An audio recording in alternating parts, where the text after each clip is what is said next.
Akkam jirtu hordoftoonni barumsa afaan Oromoo qubee jenereeshin nageenya badhaadha.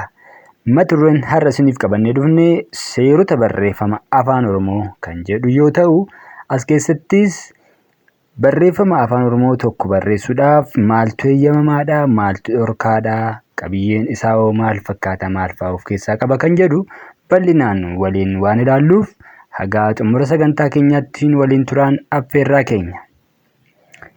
Seerota barreeffama afaan Oromoo.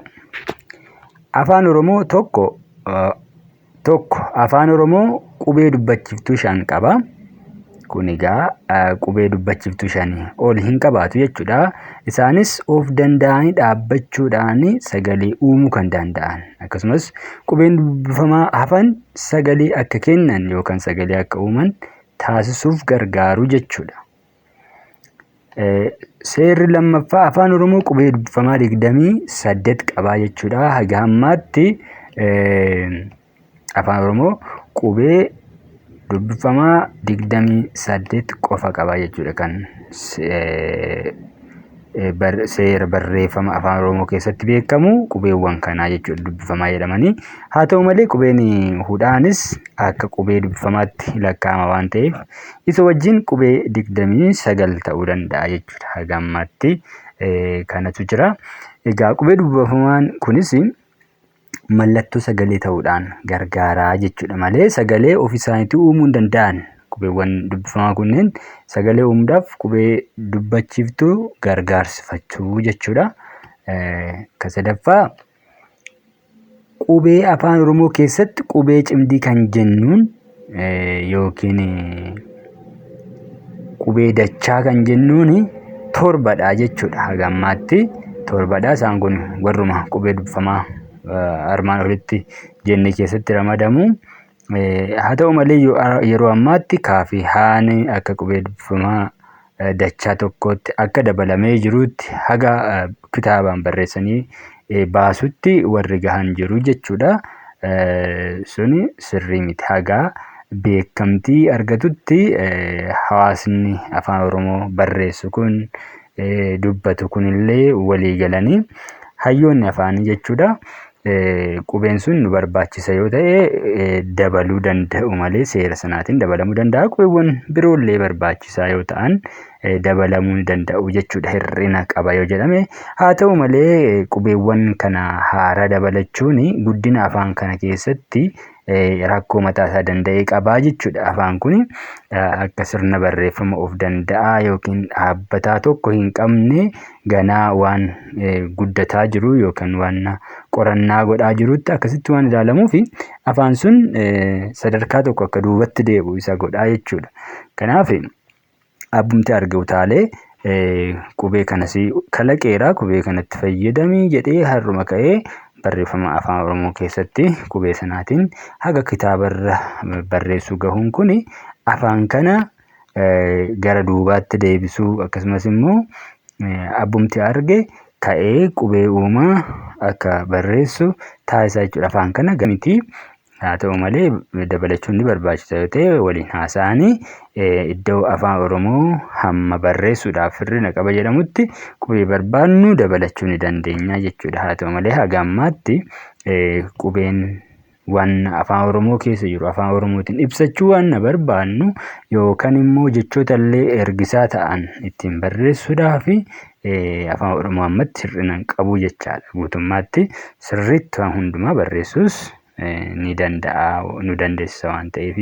Kabiraa afaan Oromoo sagalee dheeressuu fi gabaabsuuf qubee dubbachiftuutti fayyadama.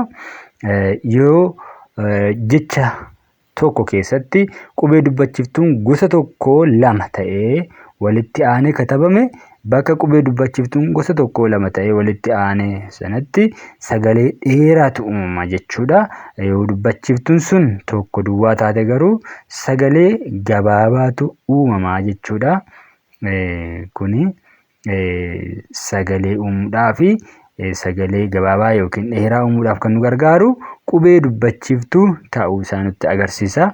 Fakkeenyaaf sagalee dheeraa fudhannee haa ilaallu. Jechoota kana keessatti jechoonni akka baaduu, laafaa, dheeraa, jaamaa, aanaa jedhani sagalee dheeraa irraa ijaaramanii jechuudha. Sagalee gabaabaa irraa immoo jechoonni ijaaraman jechoota akka lafa, buna, muka, lama, bona jedhan kuni sagalee gaggabaabaa irraa ijaaramanii jechuudha. Laan gabaabaadha, fa gabaabaadha jechuudha. As keessatti isaan kunis warri hafan haaluma kanaatiin sagalee gaggabaabaa irraa ijaaramanii. Shanaffaa seera barreeffama afaan Oromoo keessatti jecha tokko yommuu barreessu jalqaba yookiin dhuma qubee dubbifamaa gosa tokkos ta'e gosa garaagaraa lama walitti aanee barreessuun dhorkaadha. Fakkeenyaaf akka kanaatti daa lama taasisnee damma jechuudhaaf jechuudha. Daan sagaleen daan akka waan nutti jabaatu yoo ta'e nutti fakkaate daa sana lama taasisnee jabeessuudhaaf haala kanaatiin damma jennee hin barreessinu jechuudha. Kunillee isaan kaanillee akkasuma dhaabuu kan jedhu kan amma daa lama taasisne lafa kan jedhu laa lama yoo taasisne haala kanaatiin barreessuun dhorkaadha. Akkasuma gara dhumaa irrattis dhuma jechaa irrattis haala kana asitti kan jedhu barreessuu barbaanne asitti jennee akkatti taa lama dhuma irra taasisuu yookiin akka kanarratti gan jedhaa kuni ganna jechuu barbaadeetu yoo ta'e akka kanaatiin barreessuun danda'amu jiru gadi hin jenna. Daan tokko ta'uu qaba. Garuu asitti daa lama taasiste kun dogoggora jechuudha. Afaan jechuu barbaade naan tokko ture lama yoo taasisne sirrii miti jechuudha. Haala kanaatiin barreeffamu dhorkaadha afaan Oromoo keessatti. Jalqabas ta'ee dhuma jechaa irratti qubee dubbifamaa gosa tokkos haa ta'u gosa garaagaraa lama jalqabuu yookaan xumuruun hin danda'amu jechaadha. Seerri ja'affaa afaan Oromoo keessatti sagalee tokko jabeessuu fi laaffisuun kan danda'amu qubee dubbifamaatti fayyadamuudhaani jechuudha.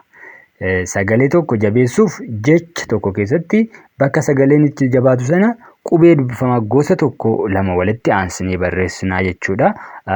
Jecha yeroo barreessinu qubee dubbifamaa gosa tokkos ta'e gosa adda addaa lamaa ol walitti aansanii barreessuun immoo hin danda'amu jechuudha. Lamaansaa gosa tokko walitti aansinee yoo barreessine bakka sanatti sagaleen ni jabaata. Garuu qubee dubbifamaa gosa tokko lamaa ol yookiin gosa tokkos ta'uu danda'a, gosa garaagaraas ta'uu danda'a. Lamaa ol iddoo tokkotti walitti aansanii barreessuun dhorkaadha. Akkuma dura jenne gara dhumaa fi jalqaba irratti illee gosa tokkos haa ta'u gosa garaagaraa lama taasisuun barreessuun hin danda'amu.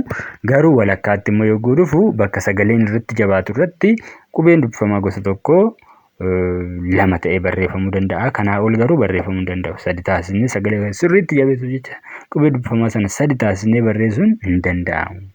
Lamaa ol walitti aanuu hin danda'u jechuudha. Fakkeenyaaf haala kanaatiin bishaan yoo jenne amma kunillee jalqaba irratti barreeffame jechuudha. Jalqaba irratti akka dura jenne dura dhorkaadha. Egaa jecha tokko laaffisuudhaaf ammoo qubee dubbifamaa gosa tokko lama walitti aanee yoo hin barreeffamne jechi sun jecha laafaa ta'a jechuudha. Akka kanaa amma jechi ala jedhu alaabaa, mana, nama, dheeraa jedhu qubee dubbifamaa gosa tokko lama walitti kan aane keessa hin jiru waan ta'eef sagaleen kun sagalee laafaa jedhama. Sagaleen jabaa immoo jechoota akka damma yoo jennu maa irratti ni jabaata. Kanaaf maa lama taasisna. Kanaa ol garuu maa sadi taasisuun afur taasisuun barreessuun hin danda'amu jechuudha. Lamaa ol qubeen dubbifamaa walitti aane dhufuu hin danda'u jidduutti. Jabbii, sirrii, ganna, cabbii jechoonni jedhan kun jechoota jabaati jechuudha. Egaa jechoonni kun afaan Oromoo keessatti sagaleen tokko al tokkotti dheeressinee laaffisuu kan dandeenyu qubee dubbachiisutti fayyadamuudhaan jechuudha. Dheeressinee laafaa dheeraa laafa sagalee dheeraa ta'e akkasuma laafaa kan ta'u yoo gochuu barbaanne qubee dubbachiiftuun gara iddoo hundatti jechuudha. Sagalee hundarratti iyyuu dheeraa yoo ta'u sagalee dheeratee laafuu uumuu danda'a jechuudha. Fakkeenyaaf jechoonni akkasii jechoota akka hoolaa, daaraa, daamaa, dooluu,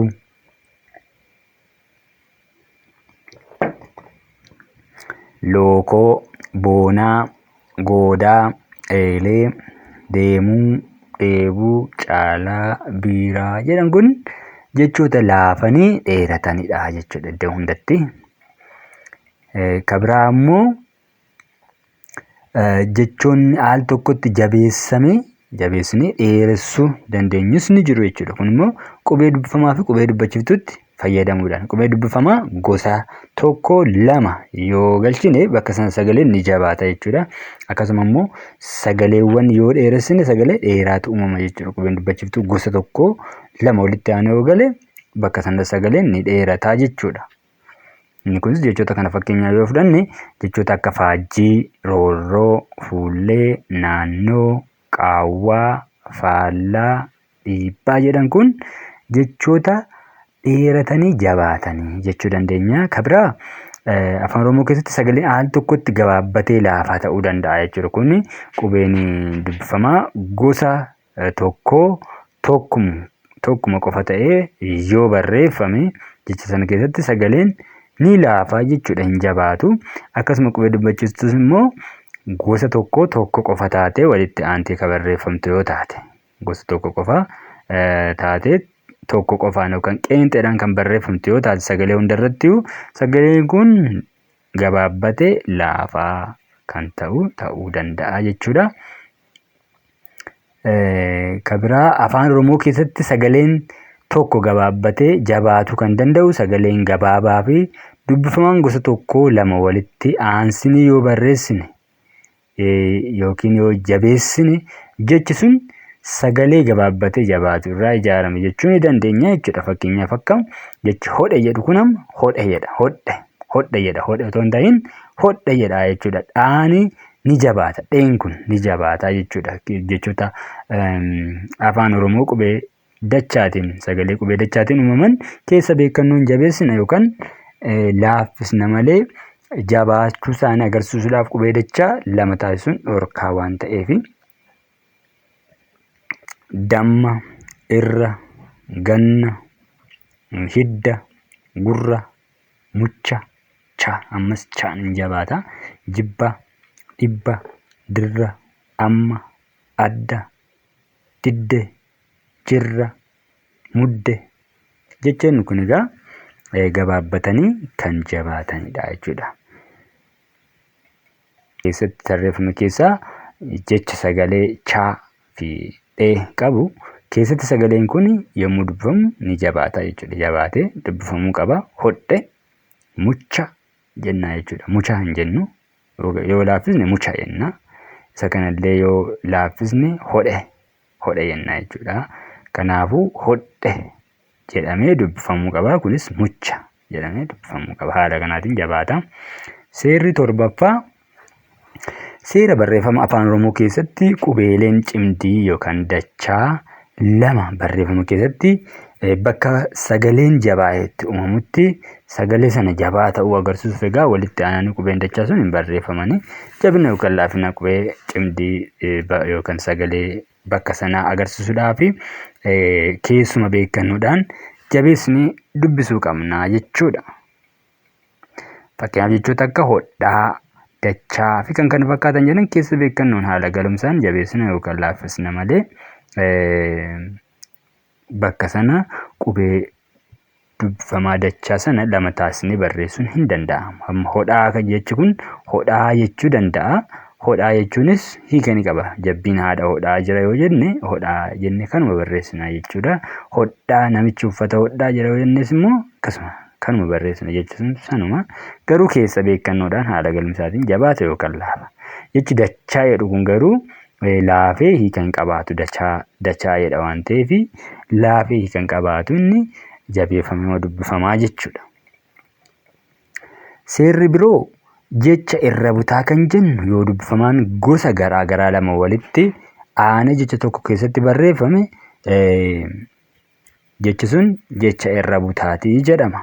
Qubee dubbifamaa gosa garaa garaa jecha irra butaa keessaa isa jalqabaa irratti dhufe sana qubee dubbachiftu keessa beekannootti idaanee sagalee qubee dubbifamaa sana waliin uumamu immoo irra butuun dubbifnaa jechuudha.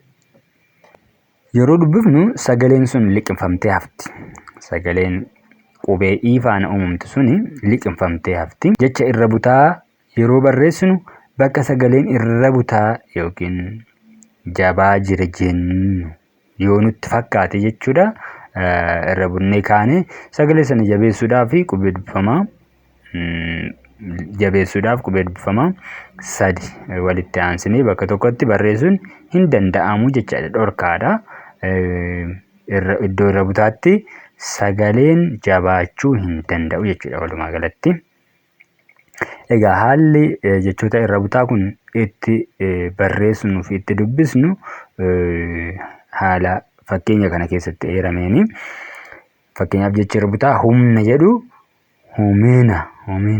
Iin maa fuulduraan jirti mi sagalee mi jettu irra butamte jechuudha. Humna, harbuu, hariibuu, danfisuu, danfisuu, naa sana ni kan ta'uu danda'e.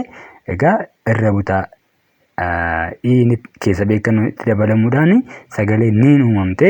Niin sun immoo irra butamte dan jetteetu sagalee ishii dursitee jirtu irratti maxxante dan. Niin sun daa irratti maxxante dan fi suu akkasittiin dubbifamaa. Jechoonni kun egaa akkuma beektan jechoota irra butaa jedhamu. Haalli itti dubbisnu beekamaadha. Jechoota irra butaa keessatti kan kaa'amanii jiranii jechuudha. Seerri biroo seera qubee afaan Oromoo keessatti qubeen dubbachiiftuu 2 ol walitti aananii hin barreeffamanii. Haa ta'u malee bakka dubbifamaan hin jirretti dubbachiiftuun 3 yookiin 4 taate yoo walitti aantee dhufte qubee hudhaa gidduutti galchuun barreessina jechuudha. Kunis qubee dubbachiiftuu gidduutti galuu danda'a. Akkasumas qubee dubbifamaa fi dubbachiiftuu gidduutti galuun tajaajiluu danda'a jechuudha. Fakkeenyaaf jechoota akka qe'ee, mo'icha, qal'aa, bal'aa, miidhuu jedhaniif kan kana fakkaatan keessatti haala kanaatiin hudhaan galee tajaajiluu danda'a. Malee qubeen dubbachiiftuu 2 ol walitti aanee galuu hin danda'u. Gosa adda addaas yoo ta'e walitti aanee dhufuu hin danda'u. Garuu yeroo waan akkasii uumamu hudhaatti fayyadamuudhaan barreessuu akka dandeenyu kaa jechuudha. Kun seera. Hima yommuu barreessinu sirna tuqaalee eeguun bakka barbaachisaa ta'etti sirna tuqaaleetti fayyadamuu qabna jechuudha. Callisnee kan barreessinu otoo hin ta'in sirna tuqaalee eeguun baay'ee barbaachisaadha jechuudha. Fakkeenyaaf sirna tuqaalee xumura yaadaa agarsiisan. Sirna tuqaalee kun 3dha. Tuqaa yaada goolabame yookiin xumurame tokko ergaa guutuu kan dabarsee xumurame yoo ta'e mallattoo tuqaa keenyaa jechuudha. Hima sana yogguu barreessinu kun hima keessatti kan itti gargaaramnudha. Hima yeroo barreessinu ittiin goolabuudhaaf kan itti gargaaramnu sirna tuqaalee keessaa tuqaa, mallattoo gaaffii fi mallattoo raajeffannoo 3 kana qofatti fayyadamuudha. Mallattoo gaaffii kan galchinu hima deebii barbaadu yookaan immoo hima gaaffii yoo ta'e dhuma hima sana irratti mallattoo gaaffii galchina.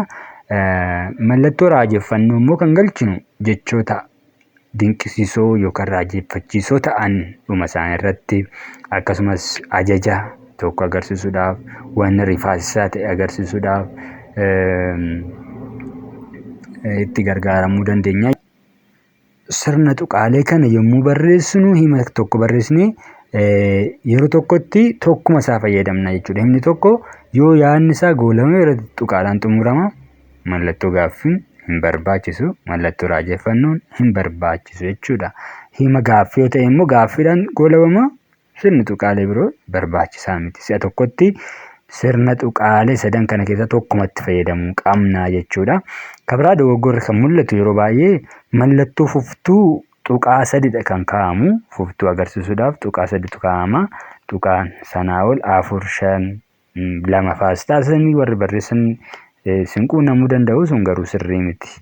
Mallattoo fuftuu jechaan tuqaa 3tu kaa'ama. Keenya akkam bareeddi yoo jenne akkam bareeddi yoo jenne namni kun himni kun hima raajeffannooti. Raajeffateera jechuudha bareedina uumamaa isheetti. Kanaafuu mallattoo raajeffannoo qofatu galuu qaba malee mallattoon gaaffii ammasitti barbaachisaa miti jechuudha. Finfinneen handhuura Oromiyaati jedha himni kun. himni kun goolabameera ergaa isaa guutuu dabarfateera. Kanaafuu tuqaadhaan goolabamuu qaba jechuudha. Tuqaadhaan haala kanaatiin goolabna. Seerri biraa afaan Oromoo barreeffamni isaa bitaa irraa gara mirgaattidha kan barreeffamu.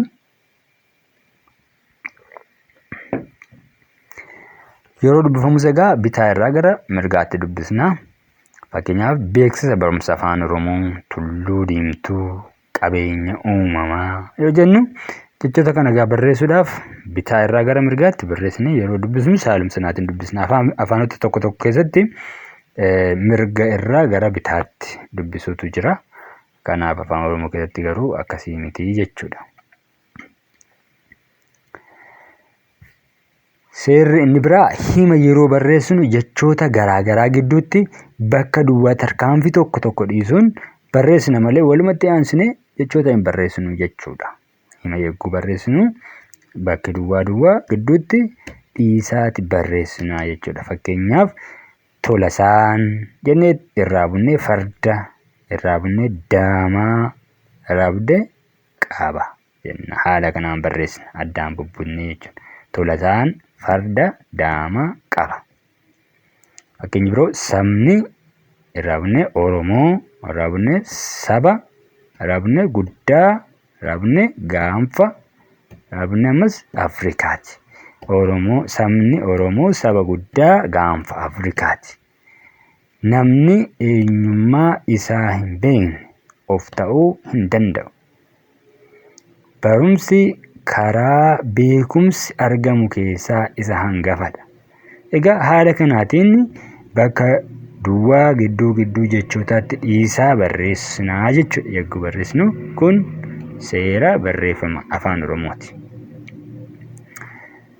Inni biroo yeroo barreeffama barreessinu seera guddeessaa eeguun barreessuun dirqamaa jechuudha. Fakkeenyaaf maqaaleen namaa, biyyaa, magaalotaa, ardii, sabootaa, afaanotaa fi kan kana fakkaatan qubee guddaan eegaluu qabu jechuudha. Jidduu himaa irratti haa dhufanii, jalqaba irratti haa dhufanii, gara dhumaa irratti haa dhufanii wantoonni kun qubee guddaadhaan eegaluu qabu jalqaba isaanii irratti jechuudha. Fakkeenyaaf maqaan namaa qubee xiqqaatiin ka'een barreeffamu. Maqaan magaalaallee, maqaan biyyaa illee, sabootaa, afaanotaa, maqaan dhaabbilee dhuunfaa ta'anii, dhaabbilee mootummaa ta'anii qubee guddaadhaan eegaluu jechuudha. Yeroo barreeffamanii kun qub-guddeessa keessatti sirriitti ibsamee jira. Ifa isiniin ta'an achi keessatti deemtanii ilaaluu dandeessu jechuudha. Fakkeenyaaf Tolasaan mana barumsaa deeme hima jedhu mana barumsaa deeme kan jedhu isaan kun qubee gurguddaan barreeffamanii Tolasaa qofatu qubee guddaadhaan ka'ee barreeffamuu qaba. Anyway haa ta'u yeroo hundayyuu maqaan namaa qubee guddaatiin barreeffamuu qaba. Akka tasaa garuu Tolasaa kan jedhu kun jalqaba irratti waan dhufeef jalqaba irratti hima kamiyyuu yeroo jalqabnu qubee guddaadhaan eegaluun dirqama. Sanfaan akka waliin fakkaanne Tolasaan qubee guddaa kan ta'eef sababa lama dhiyeessuun danda'ama jechuudha. Tokko maqaan namaa qubee xiqqaatiin barreeffamuu yookiin eegalee barreeffamuu hin danda'u. Kun qubee guddaan akka barreessinu keessaa isa tokko taasisa. Kalammataa hima tokko yeroo jalqabnu qubee guddaadhaan jalqabuun dirqama. Kunis akka qubee guddaatiin barreessinu taasisa jechuudha otoo maqaa namaayyuu ta'uu baate. Inni sirriin garuu Tolasaan mana barumsaa deeme. Isa gadii kanatu sirriidha jechuudha. Seerri biroo qubeewwan jiran keessaa qubeen haa barreeffamaanis dubbii keessattis jabaachuu hin danda'u. Bakka qubee haatiin sagalee jechi tokko qubee haatiin kan dhumu yoo ta'e bakka sanarratti sagaleen jabaachuu hin danda'u jechuudha. Afaan Oromoo keessatti dubbii irrattis barreeffama keessattis egaa akka haala kanaatiin. Inni itti aanu hima dheeraa yommuu barreessinu dhuma toora waraqaarra yommuu geenyu birsaga osoo hin gahiin dachaafachuu hin qabnu jechuudha. Birsaga irratti dachaafanna jechuudha. Yogguu dhuma waraqaarra otoo barreessinu dhumarra yogguu geessu dhumarratti deemneet birsagatti qooduu qabnaa jechuudha. Jecha sana dachaafachuuf gara gadiitti yookaan sararratti aanutti darbuudhaaf birsagatti qoodneetu birsaga haga nu ga'e birsagoota haga nu ga'e gara olitti barreessine birsaga irratti sarara xiqqaatiin achi agarsiisne gara gaditti birsaga saafu sana sagalee jecha tokko sagalee irraa ijaaraman sagaleen sun immoo birsagoota jedhamu birsagatti qoodne egaa dhuma waraqaa irra eeguu geenyu birsagoota gara dhuma waraqaa irratti gahan sana haga waraqaan sun nu ga'e barreessine san booda sarara xiqqaatiin agarsiisne birsaga jecha sanaa hafee sarara itti aanu irratti sarara haaraa irratti gad buune barreessuudhaan kaa'uu dandeenya jechuudha. Haala kanaatiin barreeffama malee birsaga irratti hin qoodin bakkuma arginetti qooduun hin danda'amu jechuudha. Fakkeenyaaf amma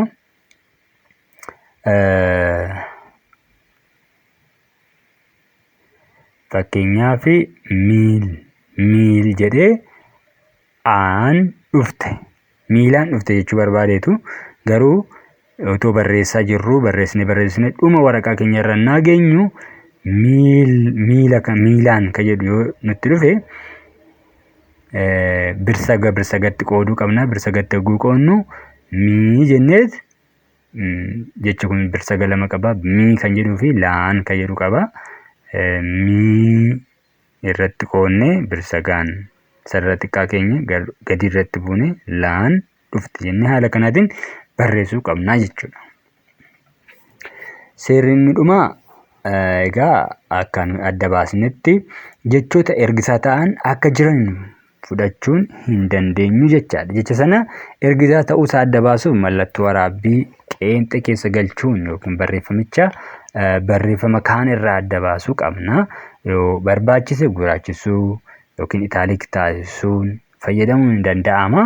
Jechoota afaanichi ergifatee itti fayyadamuun ala jechuma ergifachuun barreeffama keessatti itti fayyadamuun illee barbaachisaa miti. Egaa har'aaf kan adda baasne seeronni isaan kana fakkaataa hedduu akka itti fayyadamtan abdii qabna. Hagaa sagantaa keenya birootiin wal arginutti nagaatti.